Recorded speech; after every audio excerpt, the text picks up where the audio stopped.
أعوذ بالله من الشيطان الرجيم. بسم الله الرحمن الرحيم. السلام عليكم ورحمة الله وبركاته. الحمد لله وكفى والصلاة والسلام على رسول الله المصطفى وعلى آله وأصحابه ومن اهتدى. اللهم صل على محمد وعلى آل محمد. رب اشرح لي صدري ويسر لي أمري واحلل عقدة من لساني يفقهوا قولي. قال الله تعالى في القرآن الكريم: أعوذ بالله من الشيطان الرجيم. وأن المساجد لله فلا تدعوا مع الله أحدا. وقال في آية: إنما يعمر مساجد الله من آمن بالله واليوم الآخر وأقام الصلاة وآتى الزكاة ولم يخش إلا الله فعسى أولئك أن يكونوا من المهتدين. صدق الله العظيم. Masyaallah muslimin muslimat jamaah salat zuhur rahimani Allah wa iyyakum. Marilah senantiasa kita memperbaharui rasa syukur kita kepada Allah. Allah senantiasa perbaharui nikmatnya untuk kita semuanya. Semakin kita bersyukur, semakin dekat nikmat Allah untuk kita semuanya. Salawat kepada Rasulullah Muhammad sallallahu alaihi wasallam. Allahumma shalli ala Muhammad wa ala ali Muhammad. Masyaallah muslimin, kajian kita pada siang hari ini adalah mengoptimalkan kembali fungsi masjid. Ketahuilah saudaraku sekalian yang dirahmati oleh Allah, Rasulullah sallallahu alaihi wasallam diutus dengan ajaran Islam yang sempurna, dengan risalah Islam sebagai penutup segala risalah yang ada. Pada masa kehidupannya, kemana Rasulullah hijrah dari tempat awal yang jauh, yang paling utama dilakukan oleh Rasulullah itu adalah membangun masjid. Dan Rasulullah sallallahu alaihi wasallam sudah mengasas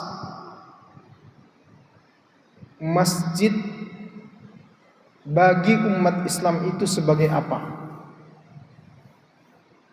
Banyak di kalangan kita taunya masjid itu hanyalah untuk tempat sholat semata. Padahal di zaman Rasulullah sallallahu alaihi wasallam masjid sebagai sentral pusat mewujudkan peradaban kehidupan baru umat manusia. Maka segala aspek kehidupan yang akan mengatur umat itu pusat sentral perencanaannya adalah di masjid. Maka kemudian para ulama kita itu menyampaikan beberapa simpulan terkait dengan fungsi masjid. Yang pertama adalah masjid sebagai Baitullah.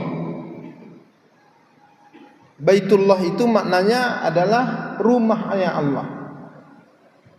Maka kemudian mana-mana bangunan ketika dia dinisbatkan dengan sebutan masjid, dia mesti berstatus wakaf. Gak boleh ada masjid milik pribadi, itu gak boleh. Mesti lillah. Lillah itu artinya milik Allah. Makanya kemudian dia disebut juga dengan sebutan Baitullah, masjid sebagai rumah Allah. Hal ini Allah sampaikan dalam Al-Quran surat Al-Jin ayat 18. A'udzu billahi minasyaitonir rajim. Wa annal masajida lillah fala tad'u ma'allahi ahada. Dan sesungguhnya masjid-masjid itu mesti milik Allah, lillah. Maka janganlah engkau menyeru kepada selain daripada Allah. Masyaallah muslimin yang dirahmati oleh Allah, maksud daripada status masjid sebagai Baitullah ini adalah dalam hal fungsinya sebagai tempat ibadah. Tempat ibadah yang utama bagi kita umat Islam ini adalah masjid. Perkara utama dalam kehidupan kita ini salat. Bahkan di akhirat kelak yang paling pertama kali dihisab oleh Allah dari semua amalan kita itu salat. Dan sentral pelaksanaan salat itu sesungguh-sungguhnya adalah di masjid.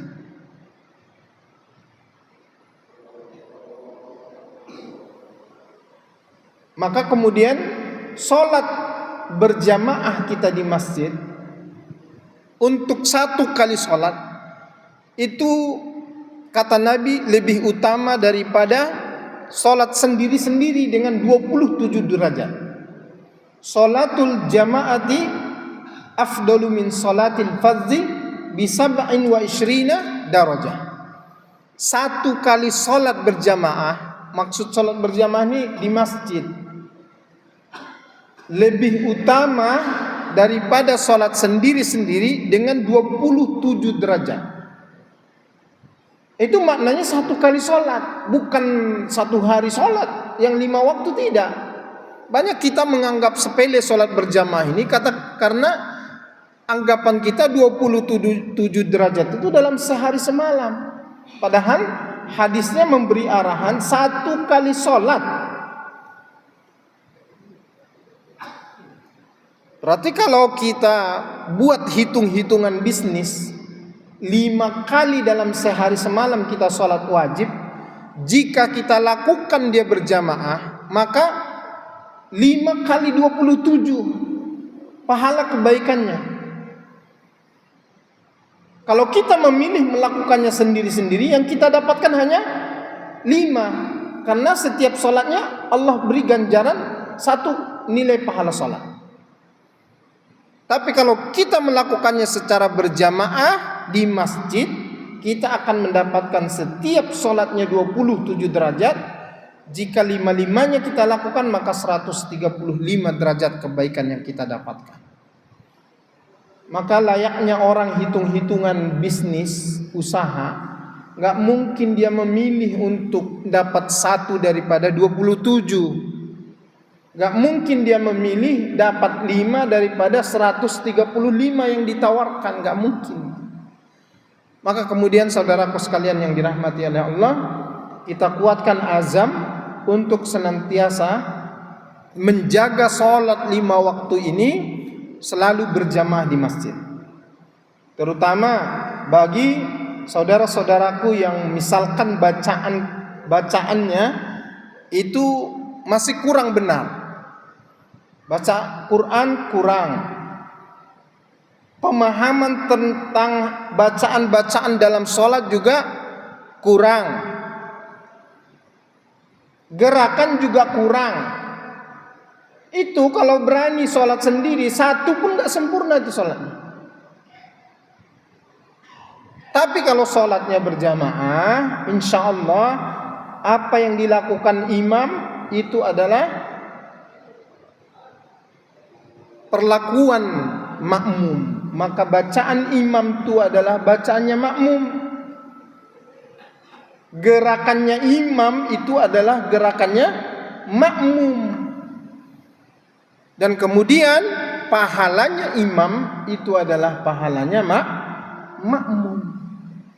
Maka tidak ada pilihan bagi kita yang kurang pemahaman tentang agama, kurang pengetahuan tentang Quran, kurang paham juga tentang bacaan-bacaan dalam sholat, kurang juga dalam gerakan sholat. Tidak ada pilihan kecuali kita sholat berjamaah. Dan itu bahagian dari ikhtiar kita memaksimalkan fungsi masjid pada fungsi yang pertama dan utama, yaitu masjid sebagai Baitullah, rumahnya Allah. Wa'mur ahlaka bis salati wastabir 'alaiha, dan suruhlah, perintahkanlah, ajaklah keluargamu untuk salat dan bersabarlah, karena memang tidak mudah. Kalau hari ini kita sudah istiqomah, anak kita, mantu kita, cucu kita juga perlu kita istiqomahkan. Tapi itu tidak mudah. Makanya kemudian kelasnya Nabi Ibrahim pun, seorang nabi dan rasul soleh, bahkan bergelar Khalilullah, dia juga tidak punya keyakinan terhadap kapasitas pribadi yang soleh itu, tidak terhadap anak keturunannya. Dia juga minta sama Allah, duhai Engkau ya Allah, jadikanlah aku ini sebagai hamba-hambamu yang istiqomah mendirikan sholat dan juga anak keturunanku. Itu doanya Nabi Ibrahim. Rabbi ja'alni muqimas sholati wa min dzurriyyati rabbana wa taqabbal du'a. Itu inspirasi dan teladan daripada doa Nabi Ibrahim yang tidak hanya mementingkan dirinya sendiri. Kalau hari ini kita sudah istiqomah sholatnya di masjid, jangan lupa anak kita doakan sama Allah supaya istiqomah juga. Cucu kita juga begitu. Dan tidak bisa hanya sekedar kita ajak, kita suruh, apalagi hanya suruh tapi tidak melakukan. Itu tidak konsep tarbiyah mendidik dalam Islam. Konsep tarbiyah dalam Islam itu adalah ana awwalu amilin bima amartukum bih. Aku yang pertama melakukan apapun yang aku perintahkan kepadamu sekalian.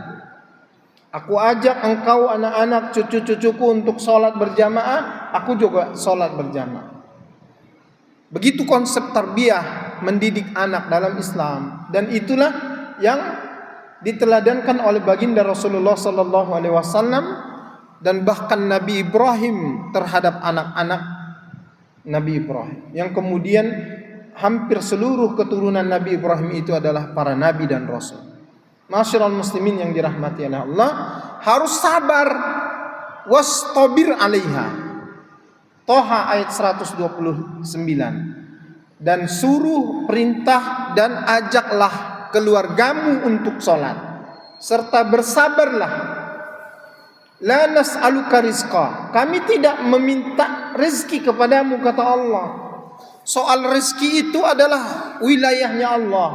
Nahnu narzuquk, kami yang memberi kamu rezeki.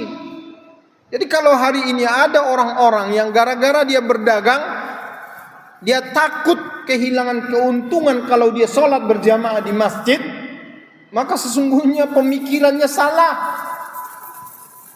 Bahkan bisa menyebabkannya jauh dari Allah. Bisa jadi dagangnya tidak akan berkah.